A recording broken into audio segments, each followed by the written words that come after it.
The folks at FIFA haven't done much for us over the years, but we can thank them for the customary breather between group play and the knockout rounds of the World Cup every 4 years. This time, though, we might need more than a day to recover. Photos. Best moments from final round of 2018 World Cup group stage. The group stages of the 2018 FIFA World Cup have already made this the best World Cup of the modern era, which, for Americans, began in 1990, when the full tournament was aired on U.S. television for the first time, and the United States qualified for the first time in 40 years. There is no U.S. team this time, and around here the Yanks are missed, but even without them, we've seen more magical moments and bright stars and nerve-jangling games than we have a right to expect. Here are 9 reasons this is the best World Cup we've ever seen. Buzzer beaters. This has been an amazing World Cup for late drama, punishing those who don't stick around to the very end to see what happens. Through group play, there were 16 stoppage time goals, including late scores that changed the entire look of the knockout round bracket. Had Iran not drawn and converted a stoppage time penalty kick, Portugal would have advanced as Group B champion instead of as runner-up. Same for the stoppage time score by Spain's Iago Aspas. They happened almost simultaneously and elevated Spain to the top spot, and placed the Spaniards in an extremely advantageous half of the draw. Germany gave itself life in the tournament with Toni Kroos' free kick in the final minute of stoppage time against Sweden, then that is South Korea scored twice after the 90th minute passed. Even meaningless games such as Saudi Arabia-Egypt wound up having late drama. For more than 13% of the tournament's goals to be scored in a segment that consumes about 4% of the game shows how desperately teams continue to fight to survive and advance in the World Cup.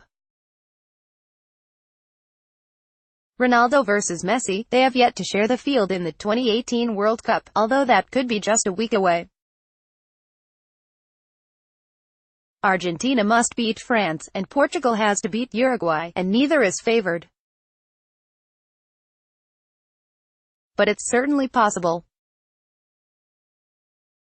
Even if they never step on the same field, though, watching Ronaldo score 4 times through the first 2 rounds while Messi wrestled with the ghost of Maradona and the turgid approach to soccer that has enveloped Argentina through much of his time with the national team, it's all been fascinating. Messi helped his team get out of Group B with a brilliant goal in a must-win game against Nigeria, but it doesn't seem like that magical moment will be enough to quiet the questions about why Argentina can't do more with such a talent at the center of its team. Or why such a talent can't do more to elevate the team around him.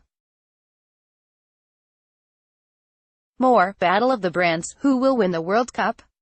Philippe Coutinho. The secret about Brazil's triumph in Group E is that the biggest difference between Brazil as a massive disappointment and Brazil as the team everyone in the round of 16 fears has been Coutinho, whom Brazil foolishly left off its 23-man squad 4 years ago. It was Coutinho who provided one of his patented out-of-the-box strikes from the left side to assure a 1-1 draw versus Switzerland in the opener. It was Coutinho who rescued Brazil from a goalless draw by pouncing on an opportunity in the box in the 92nd minute against Costa Rica. He has created 10 scoring chances in the tournament, including a beautiful snaking pass to Neymar that set him up for a one-on-one battle with Serbia's goalkeeper. Among Brazil's galaxy of stars, Coutinho has been the best and most essential player. The empty netter. After giving up a goal to Korea's Kim Young-gwon in the first minute of stoppage time, Germany was aware it needed 2 goals to stay alive in the tournament it won just 4 years ago. With nothing to lose, nimble goalkeeper Manuel Neuer, whose sojourns outside the penalty area during the Brazil World Cup earned him the nickname "Sweeper Keeper," ventured even farther away from goal in an attempt to give Germany an advantage. It didn't work for the Germans, but it gave all of us an indelible moment. Whether the intent was to set Son Heung-min loose on goal or simply to clear the ball long after it was turned over by Germany, a 70-yard punt dropped down to Son like it had been lofted toward him by Aaron Rodgers, and Son dribbled quickly and slid it into the empty net in the 6th minute of stoppage time. You see this a lot in the Stanley Cup playoffs. That's how hockey is played. It's always cathartic for the winning team's fans, but kind of an anticlimax for everyone else. This, however, was a once-in-a-lifetime World Cup moment. Competition, nearly two-thirds of the games played have been decided by one goal. Only one other World Cup was closer, and most haven't been nearly so competitive. When England slammed Panama by a 6-1 margin, the predictable Twitter reaction was to suggest this is the sort of thing we'd see commonly when the 48-team World Cup is introduced in North America in 2026. The problem with this contention is that stats show the games are getting closer.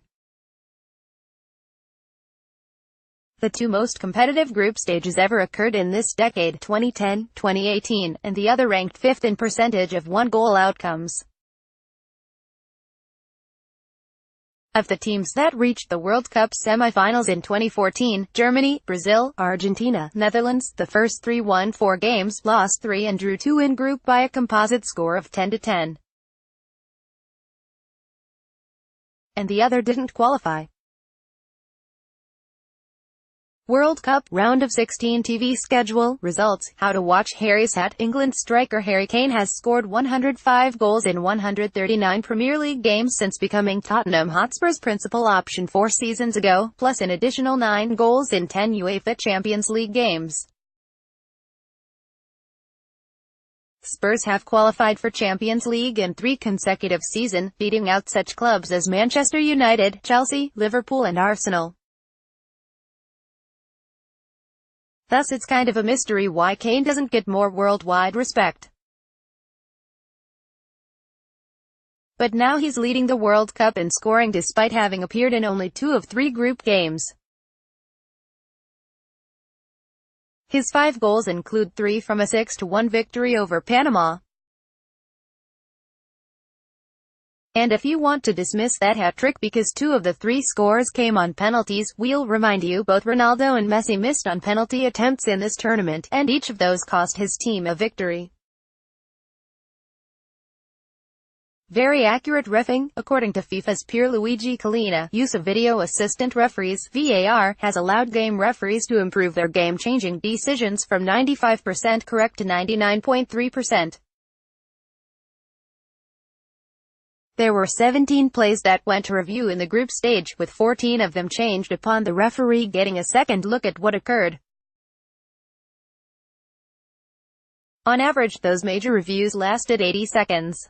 The NFL, as we mentioned in a column earlier this week, had an average replay review length of 225. All American sports leagues should learn from this World Cup how to better execute on replay reffing. The presence of VAR also has led to referees being less squeamish about awarding penalty kicks, knowing the call will be reviewed and can easily be reversed if botched. There were 24 penalties awarded in group play, the 18 scored is already a record. More, Round of 16 preview, who has toughest road to glory? Guillermo Ochoa's hair. Okay, it's not just the hair. Ochoa could not keep Sweden from putting 3 in the Mexico goal in the final game of Group F, but he was spectacular in the 2 victories that advanced El Tri into Monday's round of 16 game against Brazil. His 9 saves in defeating Germany were the most by any keeper for Mexico in a World Cup game. In fact, even though Sweden scored 3, Memo was active enough that without a few excellent saves the result could have been even more embarrassing. Other goalkeepers have better stats. Denmark's Kasper Schmeichel conceded only 1 goal on a penalty kick, but Ochoa has been the best keeper in Russia. But the hair is the best. Those flowing curls restrained by the broad headband that is unlike anything worn by any athlete in competition. What's not to love? Panama's joy. This was the first time Panama qualified for the World Cup, and the experience was not a massive success.